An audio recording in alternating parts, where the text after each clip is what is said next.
এই হায়াতানার এরিয়ার মধ্যে আবার যখন মহসিন হারিয়ে গেল, সবাই যখন বলা হলো যে মহসিন হারিয়ে গেছে বা মহসিনকে ধরে নিয়ে গেছে, যখন সবাই খুঁজাখুঁজি শুরু করলো, তখন এই যে সংগঠিত যে জায়গা, এই জায়গার পাশেই কিন্তু ফায়ার সার্ভিস। এই ফায়ার সার্ভিসের যে কার্যক্রম, শুধুমাত্র আগুন লাগলেই গিয়া আগুন নিবানো কিন্তু ফায়ার সার্ভিসের কাজ না।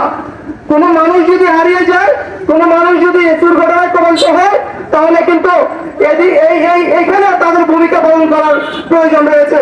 কিন্তু সেদিন আমরা ফায়ার সার্ভিসের কোনো ভূমিকা দেখতে পাইনি। এভাবে প্রত্যেকটি জায়গায় আমরা রহস্যের আমরা কারণ দেখতে পাচ্ছি। যখন হারিয়ে গেল, তারপরে দেখা যায় প্রায় 3 থেকে 4 ঘন্টা পরে তার লাশ আমরা উদ্ধার করলাম। সেই ইয়ার মধ্যে থেকে কাদামাটির মধ্যে সে পড়ে রয়েছে। এই ধরনের অবস্থায় তাকে নিতর একটি দেহ উদ্ধার করা হলো, একটু লাশ উদ্ধার করা হলো।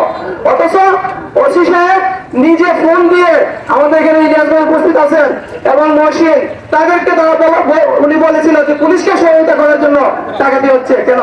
পুলিশের কি সক্ষমতা নাই? পুলিশের কি সক্ষমতা নাই ডাকাতি রোধ করার? এই যে এত বড় একটা ডাকাতি সংগঠিত হলো, তারপরে কেন সাধারণ মানুষদেরকে ডেকে নিয়ে এই হত্যাকাণ্ডের শিকার হতে হলো? এটা আজও আমাদের কাছে রহস্য। আমরা এই রহস্যের উন্মোচন চাই, উদ্ঘাটন চাই। আমরা ব্যবসায়ী, আমরা ব্যবসা করতে চাই, আমরা আমাদের জান এবং মালের আমরা নিরাপত্তা চাই। কিন্তু আমাদের ব্যবসায়ী বৃন্দ, আমরা জান এবং মালের নিরাপত্তাহীনতায় আমরা ভুগছি। আজকে এই মহসিন হত্যার মাধ্যমে একটা করুণ পরিণতি আমাদের সামনে তুলে ধরেছে যে আজকে মহসিন এভাবে অকাল মৃত্যু ঘটেছে হত্যাকাণ্ডের মাধ্যমে। আজকে কোন দিন আমার কোন ব্যবসায়ী এভাবে হত্যাকাণ্ডের শিকার হয়, এর কোন হত্যা নাই।